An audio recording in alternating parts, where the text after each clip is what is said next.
Alors aujourd'hui, je viens vous parler des lieux sacrés. Pourquoi est-ce que j'avais envie de vous faire une vidéo à ce sujet? C'est parce que moi, peut-être que vous le savez, vous me suivez peut-être sur Instagram et j'adore les lieux sacrés.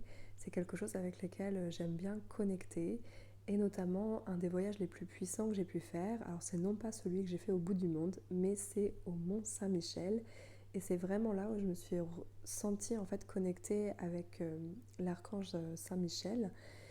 Et après, j'ai eu la possibilité de voir en fait les liens karmiques, de clôturer les liens karmiques. Et ça m'est venu après ce voyage, ce pèlerinage, ce séjour énergétique au Mont Saint-Michel où je me suis sentie vraiment transformée. Et j'y allais pas du tout pour ça, dans ce but-là, mais il se trouve que c'est ce qui s'est passé après.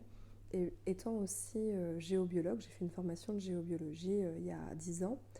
Et du coup, l'énergie des lieux, forcément, c'est quelque chose qui m'intéresse, qui m'attire. Donc je vous donnerai des références de livres si ça vous intéresse. Et puis moi, je vous invite à aller voir des lieux sacrés, à aller visiter des lieux. Alors il y en a plein près de chez vous si vous habitez en France ou même ailleurs. Il y a plein de lieux comme ça alchimiques qui transforment et d'être dans le ressenti, dans l'ouverture, de voir ce qui se passe pour vous, de voir à quel saint ou quel ange, quel archange le lieu peut être relié et puis de connecter, en fait, de voir si vous arrivez à connecter ou juste de vous en imprégner.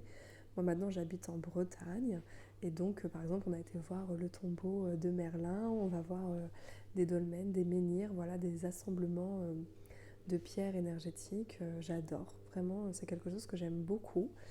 Voilà, la petite carte de Merlin, j'ai mes cartes de maître ascensionné, l'archange Michael. Et voilà, donc c'est quelque chose qui recharge énormément les lieux sacrés. Il y a tout un protocole, en fait, un processus. Alors ça dépend des lieux, hein, c'est pas toujours pareil, mais vous rentrez à un endroit et en fait ça vous vide avec une cheminée cosmotellurique négative. Ça c'est en géobiologie, on apprend les cheminées cosmotelluriques, donc ce sont des cheminées entre le ciel et la terre. Il y en a qui sont positives et d'autres négatives. Alors négative, ça veut pas dire négative dans le sens comment dire, nocif, c'est plutôt que ça vous vide et ensuite les positives, elles vous rechargent.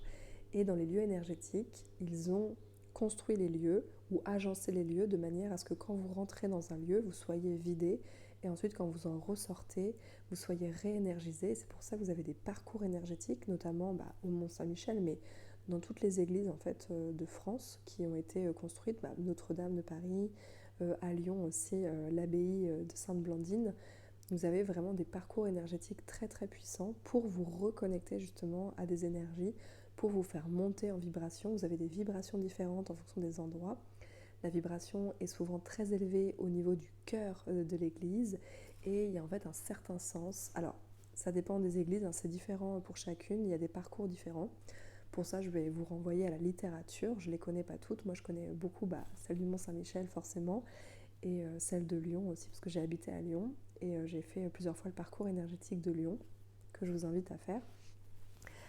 Donc voilà, et puis après, c'est de voir au ressenti, si vous aussi vous êtes géobiologue ou sensible, et de voir quand vous allez dans ces lieux, à quel endroit vous vous sentez bien, vous vous sentez déployé, puis à quel endroit justement vous vous sentez tout resserré. Et ça, c'est souvent que c'est une cheminée négative. Et puis voilà, c'est d'être juste en ressenti. De toute manière, ça ne fera que du bien. Puis vous connaissez sûrement des lieux qui sont célèbres pour guérir. Là, je pense à Lourdes, mais il y en a plein d'autres en France, beaucoup de fontaines sacrées.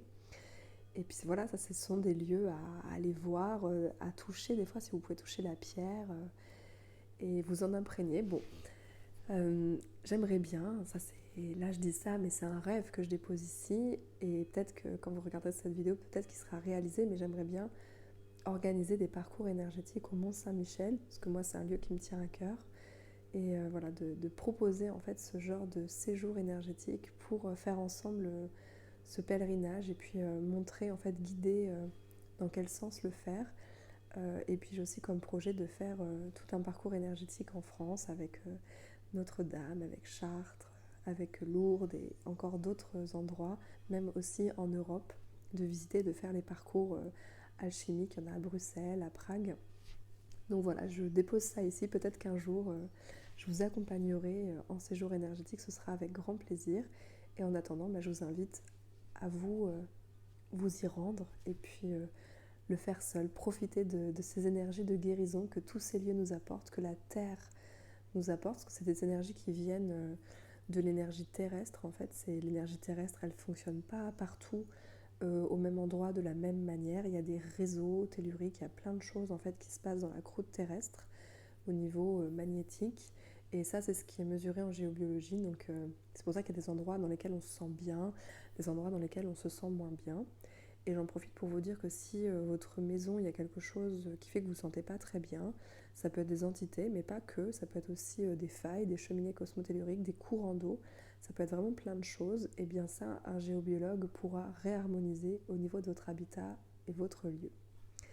Voilà, je vous dis à très bientôt.